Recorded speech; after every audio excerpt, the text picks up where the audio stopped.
Hello and welcome to the CTS Customer Quarterly Webinar for January 2020. Let's go ahead and we'll give it another minute or two and wait for everybody to join before we get started, and then we'll jump into this.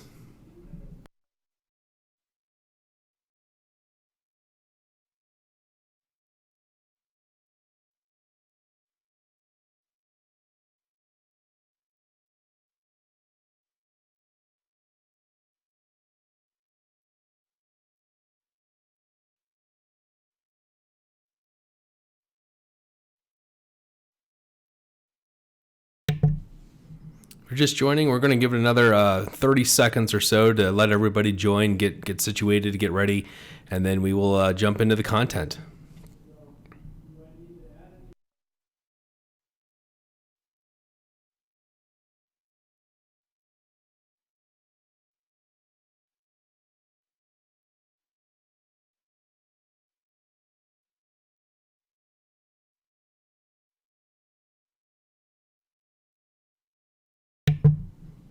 All right, let's go ahead and get started.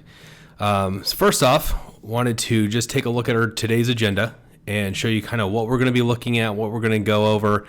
So first off, we're going to be looking at the conferences that we'll be attending as a group in 2020. I want to let you know where we're going to be, what we're going to be doing. That way, as you're out and about as well, you can come and find us, ask us questions, come chat with us, whatever the case is, but wanted to let you know where we're going to be this year. Second, I want to give you an update on the 2020 user conference, when it's happening, what to expect next, all that kind of good stuff.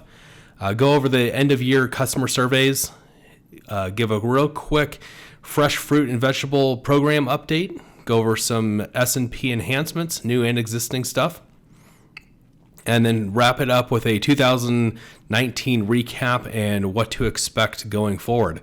So with that, I'm going to go ahead and pass it over to Greg Heilner, and he'll go over our events and where to find us this year.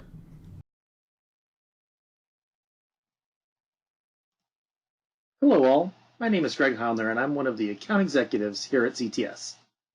One of the things that I love most about my job is getting to meet you all in person and discuss face-to-face the challenges and opportunities that you encounter as we work together to ensure that our nation's children have access to nutritious meals every day. One of the ways we get to do this is through the many child nutrition focused conferences held every year. I'm excited to share with you that again this year CTS will be participating in several of these conferences, and we look forward to catching up with you in person and discussing how we can be a better partner this upcoming year. For 2020, CTS is excited to share that we will be at the following events: the School Nutrition Association School Nutrition Industry Conference, January 12th through 14th in Indian Wells, California. The SNA Legislative Action Conference in Washington, D.C., March 8th through 10th. The second annual CTS User Conference, March 30th through April 1st, 2020. The National CACFP Sponsors Association Conference, April 13th through 17th in Atlanta, Georgia. The American Commodity Distribution Association National Conference, April 27th through the 30th in Seattle, Washington.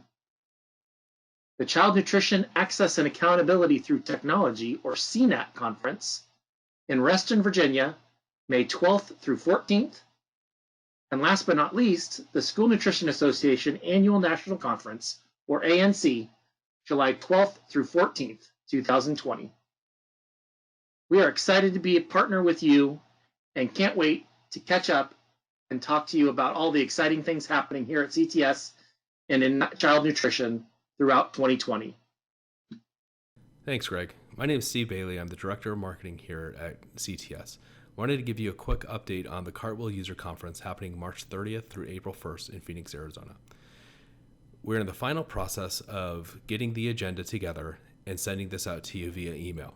So within the next week, be looking for the finalized topics and preliminary agenda that will be presented at this year's conference. If you have any feedback, questions, concerns, or want to be a speaker, want to help in any way, please reach out to your account executive and they'll be more than happy to get you in touch with me or help you answer any questions that you may have. Thanks, and I look forward to seeing you at the Cartwheel User Conference. Before we jump into the product portion of the customer webinar, I wanted to remind everybody of 2 customer surveys that we sent out in early December. The first is the 2020 User Conference. What we learned was that our state agency partners would like to offer suggestions around topics and agenda items as we finalize and prepare for the 2020 User Conference. The second is the Customer Experience Survey. As we continue to evaluate our performance over the past year and look to continually improve our service levels and solution quality in 2020, your direct feedback is extremely valuable to us. We have received a few survey responses and wanted to extend the deadline to January 10th, as this information that we've been receiving is extremely valuable in helping us set our direction going into 2020. So we thank you for everybody that's responded, and if you have questions, please reach out to your AE. They can send you the links to the surveys and get you going. Thanks a lot, and we'll send it over to the product team to look at some of the new products and enhancements that we have coming up this year. Hi, I'm Megan Graff, Product Manager at CTS. We conducted an FFVP user group in late 2018 and learned about current pain points and improvement suggestions. I combed through your feedback and found that grant allocations were a leading pain point, so we're planning to launch an enhancement option to make it easier to transfer grant funds between sites. You'll have the ability to transfer to either one or multiple sites, either within the same recipient agency or across different recipient agencies, in a simple and intuitive way. We're also planning to adopt your ideas around requiring recipient agencies to attach invoices to claims and adding the ability to send comments to recipient agencies regarding their claim. We look forward to showcasing these new capabilities at the 2020 CTS User Conference and continuing to innovate and improve after that. Thanks for that update, Megan, on the fresh fruit and vegetable program. Now we're going to go ahead and turn it over to Matthew Essner and Nate Ahi to give us some S&P enhancement updates. Take it away, guys. All right. Well, thank you very much. Appreciate you guys tuning in. This is Matthew Essner. I'm the Director of Sales here for CTS, and I've got Nate Ahi joining me this afternoon. He's our Senior Director of Solutions Engineering, and we're excited to show you guys a few of the enhancements that some of these have been around for a little while that we've had customers using on, and some of them are a little bit newer developments. But what we've got for you guys today, we have 6 different enhancements that we've been working on and that we'll run through for you today. Each one of these will give you a quick overview of the enhancement, and then Nate will run through a demonstration of what that functionality and enhancement actually looks like would look like for you in your system. And as always, if you guys need additional information, feel free to contact your account executives afterwards, and we'll be happy to get you guys information for each of these individual enhancements you may have interest in. So the first one that we're going to take a look at here today is our what we call sponsor level attachments. So right now we've got about 7 of our customers who are using a functionality similar to this. And what this sponsor level attachments allows the sponsors to do is actually to attach documents at the profile level. So where this comes in handy is that it then becomes independent of the individual child nutrition programs the sponsor participates in. So if you're a state agency that administers multiple programs, that profile for the sponsor can actually include up to all 3 of your programs if you have that. These attachments then allow you to save documentation at that profile level. So these don't have to be year specific or program specific, but they certainly can. So you'll see in the demonstration where you can add comments. So if you wanted to leave, let's say, a permanent agreement for individual programs, you can leave those comments and that will then stay there at the profile level. Another item of note here is that the sponsor level attachments are based on security, so only the state agency will be able to modify or delete these attachments at the sponsor level profile. So I'm going to turn this over to Nate here real quick, and he will show you what these look like. Nate? Thank you, Matthew. So as Matthew discussed, we're talking about sponsor level attachments. It's actually accessible from the sponsor manager screen or SFA manager, depending on the verbiage that your installation uses. These attachments are accessible through a hyperlink, as Matthew mentioned, controlled by security. And it's a very simple process. Just like all of our other uploads, you're going to be presented with a very familiar screen that's going to give you information about anything that's been previously attached. It's going to allow you the Add Attach button, where you simply come in, choose your file, navigate to it, select it, and enter a comment about this file. In this case, I'm going to just say this is a permanent agreement. And I'm going to say it's for CACFP. And as Matthew mentioned, this actually lives at the profile level, even though I am in the SNP program at the moment. If this same sponsor were also in CACFP or SFSP, this same attachment link would live there in those programs also, and also would show the same documents that have been attached. I merely acknowledge that the attachment worked. I now come back and you can see the list of the document, the comment that I entered, and as mentioned, if I were to go to a different program, I would still see the same document. So putting a comment in that actually makes it descriptive is very advisable in case you actually attach several documents at this level. A very quick and easy enhancement, very powerful. As Matthew mentioned, it takes away makes you independent of program years. So if you're attaching things in the application packet where you are very restricted to by program year, and you would need to go back into those particular programs and program years to find those attachments, this allows you a place to attach any documents that you like. The formats can be Excel, they can be images, they can be PDFs, they can be Words, your typical documents that are allowed. So, very simple process. All right, Matthew, back to you. All right. Thank you very much, Nate. As you mentioned, that's just a quick, simple function. What we found is that a lot of states have had a lot of interest in that, especially for those permanent agreements. So appreciate that. The next item that we have on the docket for today is what we call our fiscal action dashboard. This particular function, this is only going to be functionality for the state agency. This comes into play when you have revisions to your claims. So as far as functionality, you would still go in and revise claims, and those will still show on your claim summary just as they normally would.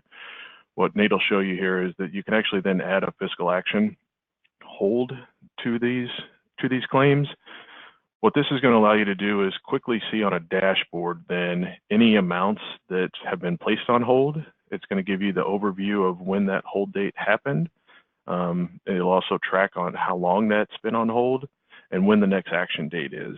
You'll also be able to track any actions that take place in there. If you need to add any attachments to showcase or to show why the hold took place or why it's been resolved, those can be added. And then on the dashboard, once everything's been completed and it's been released, you will also get that information. It'll be filled in on that dashboard. So the nice feature about this dashboard is it gives kind of a quick, simple view for the state agency to come in and see how many holds do we currently have. And then if you've had multiple holds, it'll also then show you when those have been resolved and when those releases took place. So I will turn this over to Nate, and he will show you how we do that through the claim and then show it to you on the dashboard. Nate? Thank you, Matthew. So as Matthew mentioned, the fiscal action dashboard is actually accessible through the accounting module and controlled through security access. So by clicking on accounting, going here, you'll see a link for fiscal action dashboard. As Matthew had mentioned, and let me point out that this is just test data that you're looking at here. So things that we've been looking at, but you can see here from the dashboard where you can actually see the status of anything that we put on a fiscal action hold in essence. And you can see that the program that was involved, the claim date, the claim revision number, the amount that's on hold, the date of the hold, how many days it's been on hold, the next action date, and when it was actually released, and a status of whether it's open or complete. So how does a claim actually get put on a fiscal action hold? If I were to go in and select a sponsor to work with, someone that we've gone out particularly done a review with, and say we reviewed their 18-19 year. And I'm going to work with Sample Public Schools. And we've gone out and we're going to go create a revision for the sponsor. We've got a revised claim. I've actually pre-entered it, and we've taken away some meals. So now they owe back $542.57. Now, if the process that you're looking at is such that you have now communicated to that sponsor that they're going to owe some money back, and or for whatever reason you need to, you now have the ability, since it is now a negative value, to see a link show up called Add Fiscal Action. They're again controlled through security, so only certain people at the state agency can be set to do this if you desire. By clicking on Add Fiscal Action, it pops up a screen where it allows me to come in and do, in essence, a claim hold. I can say, yes, I want to put this one on hold, and I can say that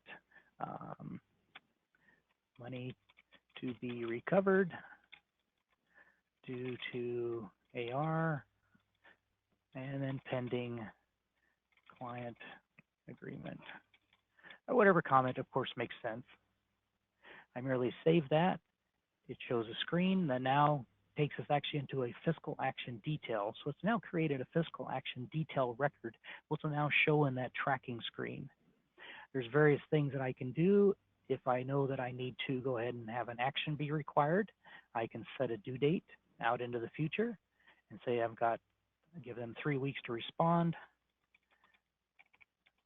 And we can put a comment in there awaiting confirmation of debt owed to be repaid. And now we've got an action in there. We can also see here that I could come in and release it. I can also add notes. I can also add attachments.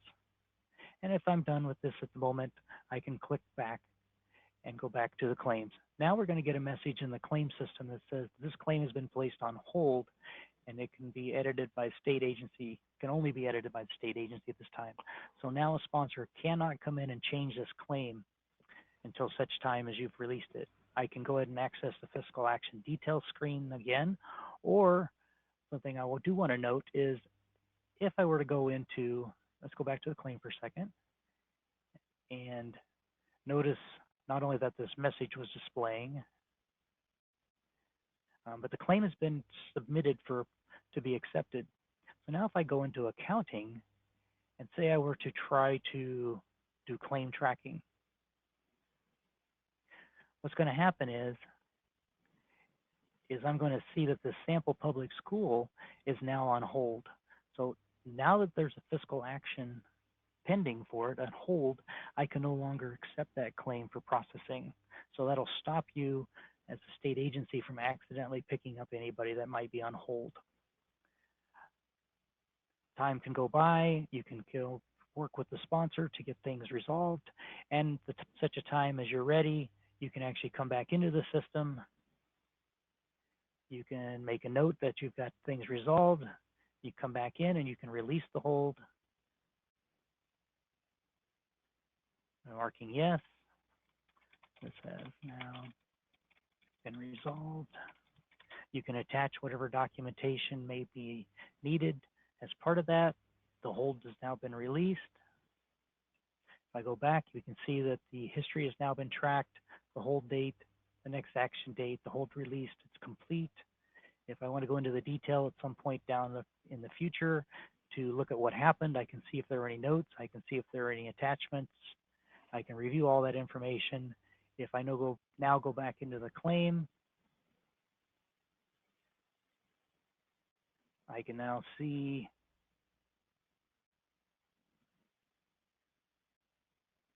that the message is gone. The claim is still accepted. I can now go into accounting, go into claim tracking, and the claim is now available to be selected. Okay. And that, in essence, is another way of putting claims on hold and with full feature trackability. Back to you, Matthew. All right. Thank you, Nate. Yes, that dashboard certainly makes it easy to quickly see all of those claims that have been placed on hold, as well as dive into the detail and get all the information. So appreciate you running us through that, Nate. All right, next item that we wanted to show you has been one that we've had multiple states have expressed quite a bit of interest in. This is what we call our Administrative Review Transparency Report. We've currently got about 10 customers who are using this type of functionality. And where this stems from is back with the Healthy Hunger Free Kids Act. Part of that rule required that the state agency is to post a summary of the most recent final administrative review results for each of their schools so that it's publicly available on the website. So after the reviews have been completed, the state agency is supposed to take that information and make it available so that the public can see that reviews have been completed and if there were any findings.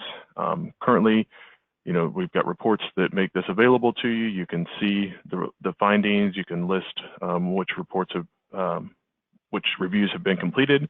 So a lot of state agencies have workarounds and are currently doing this process and able to achieve this given information that we have within our system.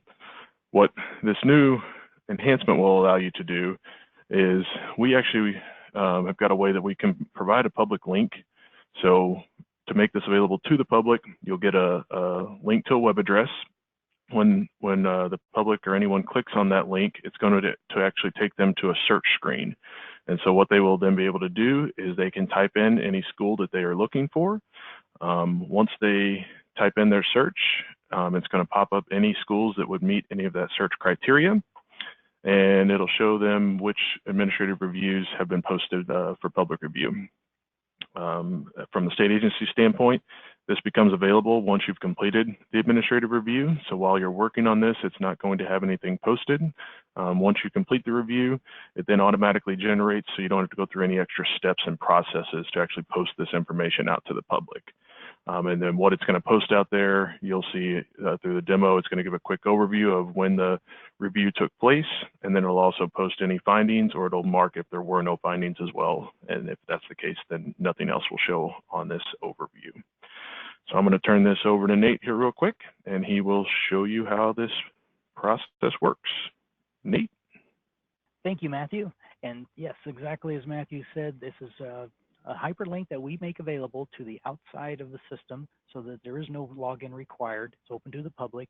For states that do have a portal, things like that, we make a hyperlink available to them that they put somewhere on their website where it's accessible.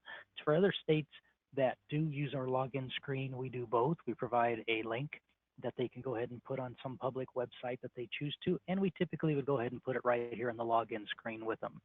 By merely clicking on it, it comes up with the screen that you saw with the slide that Matthew showed you. And what we do is we actually allow them to key in the beginning of part of a name of a school. We do this for security reasons, just so that we don't normally just present a list of schools. I typed in Akron, and you can see anything that has Akron in it will pop up. And I'm actually going to go ahead and select one. You'll see Summit Academy Middle School. I'm going to click on this, and as mentioned, this is going to give you a little bit of information about the date of the review, the general programs that they participate in, what meals are they serving at that school district, and are they involved in CEP or any provisions 1, 2, or 3. And also it will then quickly tell them whether or not there were any findings identified, and if there were, they would be listed. And if not, then you can see how they actually had no issues with any of their different areas that they got reviewed in. Very straightforward. I'm going to go ahead and click back, and I'm going to search Akron again. And this time, I'm going to go ahead and select Summit Academy Secondary School. Same situation. You can see when the review occurred. You can see what meals they served. And in this case, there were findings identified. And so we're going to scroll down the screen, and you can very simply see that what the finding was and what the corrective action was, and that it was resolved. So it's a very powerful screen. It dynamically pulls information from the live system. So when the review, as Matthew had mentioned, when it's closed, it becomes available on the screen, and any alterations would be reflected immediately upon being closed. So it eliminates any third-party process that you may be doing where you may have to collect that data, somehow put it together and make it available to the public, we take care of that for you automatically, and through a searchable screen, make that information available to the public. All right, and back to you, Matthew. All right. Thank you, Nate. Yes, I know I've talked with many state agencies, and there can be that that challenge of we get the reviews done, now we've got to get all the information out and posted. This definitely has been a nice enhancement that takes that burden off of you and does make all the information available, right as soon as that review's done. So the next one that we wanted to talk about with you is what we call the FAIN maintenance. This has to do with the Federal Award Identification Number. So there were some changes made back in the early 2000s with federal awards, and I found this note that said back in October of 2013, each federal agency was instructed to assign a Federal Award Identification Number that was unique within the federal agency to each financial assistance award. So once that FAIN had been assigned, then that FAIN was unique to the federal agency, and it makes it easier for the recipients to correctly report the subawards. In addition, the public can use that FAIN and the Catalog of Federal Domestic Assistance, the CFDA number, together to find one accurate result when searching online. So this number all came about based on the transparency and allowing the public to review any federal funds that entities may be receiving. So what we've done is created a maintenance screen, which will now allow the state agencies to go in and by program and by program year, you can input what the FAIN number is for each of your individual programs. And then that number will then actually show up on your claims summary screen. So this truly is, it's just all about providing the transparency, and it allows you the opportunity to actually now include this within your system. I know a lot of the states right now, you have that number, you're tracing the claims back to that FAIN number, but this actually now allows it to go back on that claim summary screen. So I'm going to turn this over to Nate, and he will show you how that works. Thank you, Matthew. Yeah, and as Matthew said, this is accessible through maintenance and configuration. It's another one of these enhancements that we're showing you today that honestly looks very simple, but there's such a time savings involved in this from a state agency perspective. So we access it through maintenance and configuration. We merely click on a hyperlink through FAIN maintenance. And there again, all these links that we've talked about today, all these features are controlled through security access, so you can grant access to those that need to have access or not. So, as Matthew mentioned, it's selected by program, so we can select whichever program we want. If I click on childcare, you're going to see that the FAIN number does change from year to year, at least a part of it. So if I come in and click on the year, you can see that the number can be entered for the daycare home program, for the meal reimbursement for CACFP, and for cash in lieu. Once those numbers are entered, they're just simply saved. There is an edit check on this screen that requires each of these fields to be filled in. Once that number is saved, it can then display automatically on the claim screen. If I go into the school lunch program, you'll see it's broken out by NSLP meals, SCP, and SMP, and of course, fresh fruit and vegetable. The summer food program is also collected. So if I click on that one, it's broken out by the meal reimbursement versus the administrative reimbursement. How this actually shows on the claim screen on the summary, if I merely go in and select claims, I go in and I choose a sponsor, and I'm going to, let's search for First Philadelphia. This happens to be a sponsor I was looking at earlier. They're approved. I can go into any of their claims, look at any claim summary, and the claim summary will be your claim summary screen that you're used to seeing, which is probably the same as this or very close to it. And what appears as a new section at the lower area, right above the reimbursement totals, where it shows based on which meals they have actually served on this claim summary, what the CFDA number is. and what the FAIN number is for that particular program. And this is a federal program year. So if the claim month falls within the USDA federal fiscal year, that's the FAIN number that's going to display. One of the really nice features about this is, since it is independent of the actual claim data itself, if you've got this enhancement in place and you go back and you put in FAIN numbers for prior years, they will automatically display on the claim summary screen for you for those prior program years. So if you're looking at backdating, showing this information, you can certainly do that through this enhancement just by entering the data into the maintenance screen. Right. And back to you, Matthew. All right. Thank you, Nate. Appreciate you showing us that and how it displays on that claim. So also tied into a similar situation as the FAIN is something we've created called the FFATA report. This is for the Federal Funding, Accountability, and Transparency Act. So again, going back to those early 2000 new rules that came out, what this does is it requires information about federal awards to be posted on a single searchable website. And the federal awards, you have to fill out the FFATA subaward report, which then gets uploaded into the FFATA subaward reporting system. So what we've done is we've actually created a report that should help with this process of reporting all this the federal award information from your state agency back up to the federal government.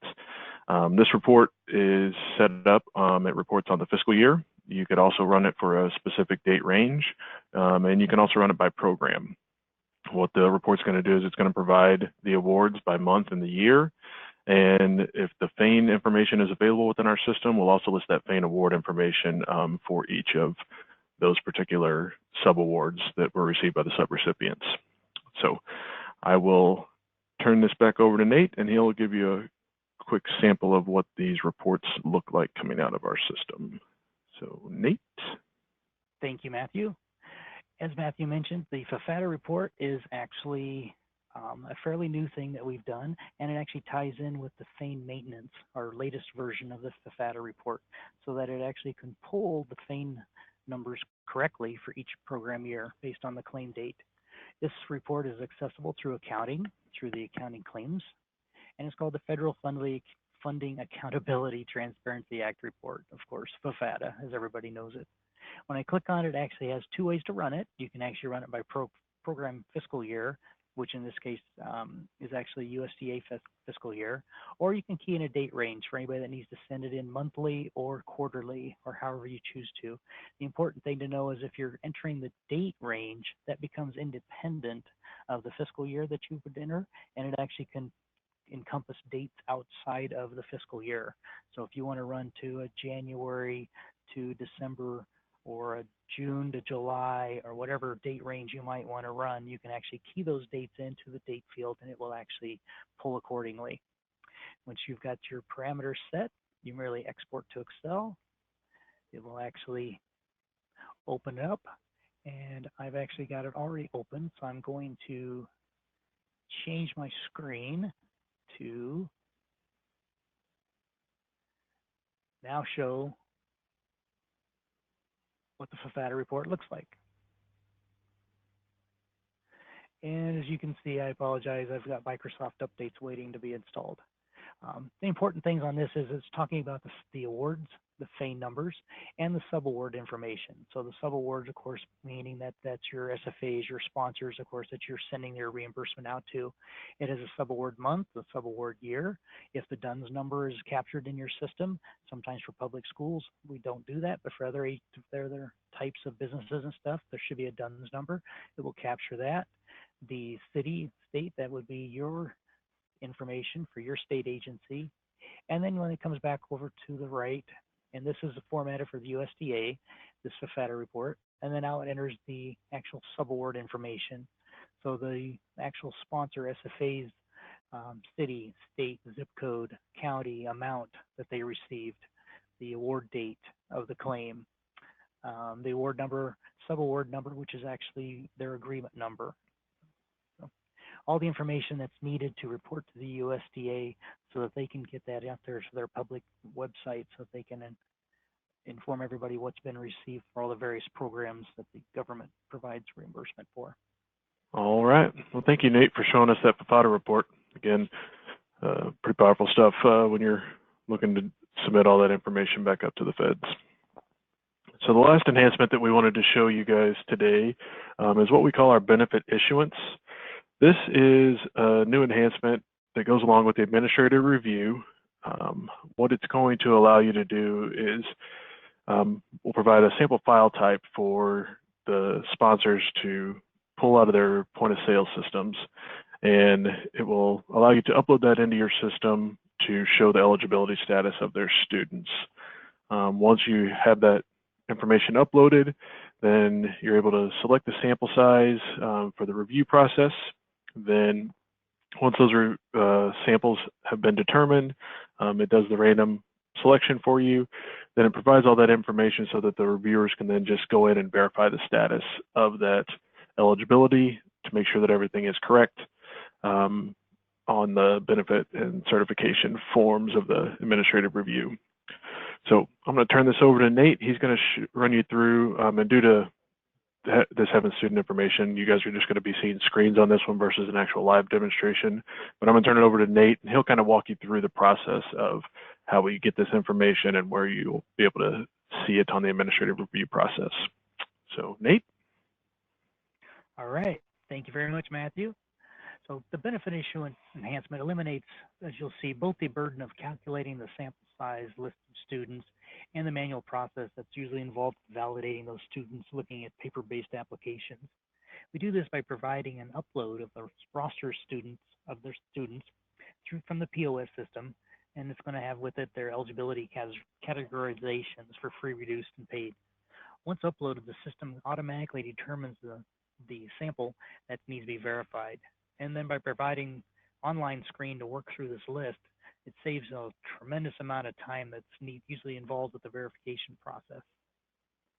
How this works is through the student eligibility upload screen, you merely select details from within the administrative review screen, and the process will then show you and one of our typical upload screens, the thing that we use in many places within the system. You can see here that nothing was previously uploaded, so you can just choose to upload a new roster file. You'll get the normal dialog that you're used to seeing when you do an upload, and then you'll just navigate to where that upload files is on your network or personal drive, and then click upload. The system is going to upload the data, and it's going to present you with a screen with a list of students. As you can see here, it's just test data that we're looking screenshots of, but that's also going to let you know if there's any errors within the data that's been uploaded, and give you the ability to re-upload that file after the data has been corrected. And once you've got a good file uploaded, then you'll see a nice clean list of students. Once you've got the upload the way you want it, you would go into the benefit issuance selection. And from there, you're going to actually see the list of students again. And now you can select the button that'll be active, which will be determine sample. When you click on that, it's actually going to go out and do an auto calculation for you. Now at that point, the calculation will be done. You'll be presented with the screen list of students. You'll actually be able to go out and do your verified eligibility status and see next to it on the left, as you can see here, the original eligibility status. As a shortcut to help work through the list, we actually provide the ability to do a copy eligibility status. So what that'll do is that'll actually take the original eligibility status and copy it over into the verified status to reduce some of the workload that you're going to need to go through. So then as you work your way through the list and actually do your verifications, you can adjust the status if it needs adjusted to whatever it might be as the true status. You simply work your way through the list, adjusting any students that you think have been miscategorized. And then you at any point in time, you can save the screen. You can go out of the screen and come back in and continue working with it. So you can also export this entire list to Excel in case you need to provide that information to anybody. And in the event that you actually need to start the process over, we do have through security, you can have access to a reset sample button. So not everyone that's working this list has the ability to reset. You can be in full control of who has rights to do that or not. And if you do reset the sample size, what that'll do, that'll allow you to go ahead and re-upload a new file reset your determination for your sample again, and go through the process again in the event that you need to do that. So this feature has actually been greatly reduced the amount of time and effort needed by state agencies, and we've actually got it in quite a few states, and seems to be reducing their amount of time greatly. Thank you, Nate, for those multiple demonstrations and walkthroughs of the products and functionalities we've been working on with different states. And as I mentioned earlier, for any of that information, always feel free to reach out to your account executive. We'll be more than happy to get you more information on any of those items that we discussed here in this webinar. So before we conclude, we wanted to take this opportunity to kind of take a look back at the 2019 and give you guys a quick recap of where we've come this past year, and also bring you guys up to speed and cast the vision for our 2020 as we move forward here in January. So first of all, in 2019, I speak on behalf of our entire company here at CTS, but we can't thank you enough for your support. Without the state agency partners that we have the privilege to work with on a daily basis, you are the ones that make our jobs possible and also serve the students that we are privileged to assist with. So thank you for the opportunity to serve. But 2019 was a very exciting year for us here at CTS. Lots of new initiatives and ideas that we are super excited about as we continue to work on our service and improve for the future. The first one was obviously the inaugural user conference that we did back in April of 2019. We were thrilled with the response and the participation we received from our customers, and look forward to doing that again this upcoming spring in March. Coming out of that conference, not only did we get the opportunity to meet and visit with so many of our customers, but we came away with many initiatives that we also took action and implemented here throughout 2019. One of those was the quarterly webinars, which you are attending here today. This is now our third one, and we look forward to continue to bring you these updates and insights into what's going on at CTS each quarter as we move on through 2020. We also launched our customer newsletter and the customer user forum as we try to improve our transparency and provide opportunities to keep each of our customers apprised of what's going on with not only within our company, but amongst your colleagues.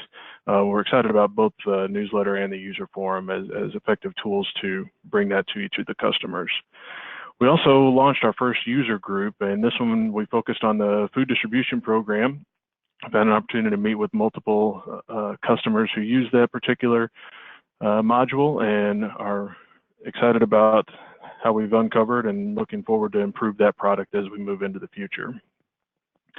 We also are moving from the customer portal or from the SharePoint to our new customer portal.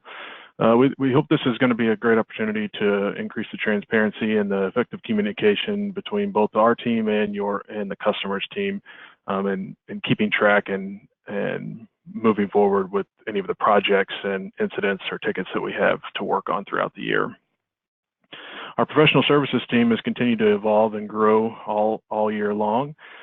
We were excited to announce that we'll now have both a project manager and a business analyst assigned to each of our customers. This will help in making sure that we've got coverage, whether anyone's out of the office for an extended period of time or vacation, and also improve the effectiveness and timely responses that we get back to each of our customers.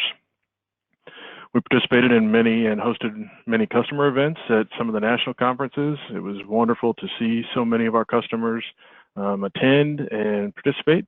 We look forward to continuing that in the upcoming year.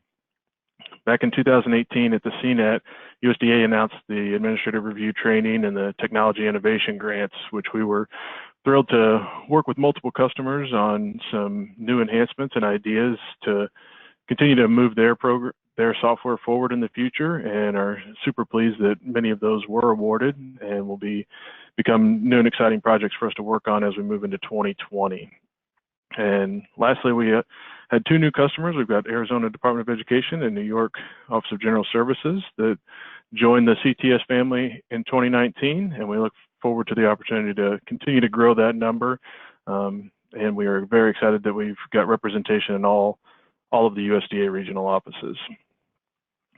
So as we look forward to 2020, we're very excited about the year that we've got ahead of of us and look forward to working with you as customers. We've got many products that we are extremely excited about. As we mentioned back in our October webinar series, we've got the Cartwheel Ad Hoc and Analytics, as well as the Cartwheel Meal Counter. Both of these items are currently rolled out to multiple customers, and we've got many others that have shown a lot of interest in these. So we continue to work on those and look forward to rolling those out as well. We also launched our first Cartwheel Risk Monitoring.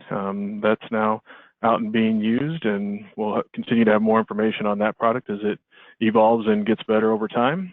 We've got our Cartwheel Menu Planner for menu analysis and production records that will continue to get better and be used more and more throughout the country. We're also going to be working on some new initiatives like free and reduced applications. We'll continue to work on direct certification, serious deficiency, and food service management contracts. These are going to be workflows that we've started initial work with multiple customers on ways to bring those more efficient and into your core software so that you've got that traceability and history of all of that information for those items. So as we conclude this first webinar and we look towards our next steps, what you can expect from us, your account executives will be following up with each of our customers after this webinar with a link. So if you need to go back and revisit anything or want to share this information with any of your colleagues who didn't have the opportunity to join, feel free to do so. As we mentioned, we've got the customer experience and user conference surveys, which we've extended that deadline to this Friday, January 10th. We would sincerely appreciate any feedback that you can give us as we look to improve and also prepare a very meaningful user conference coming up in March. We also look forward to hopefully seeing many of you throughout the spring and early summer at some of the upcoming conferences that we plan to attend. And lastly, we want you to be on the lookout for our second annual user conference. We'll be sending you the agenda and registration in the very near future, as we know you need some time to get those approvals and get signed up to join us in March. I want to wish each and every one of you a very happy, healthy, and prosperous 2020. Thank you again for the opportunity to serve, and we wish you all the best. Thanks.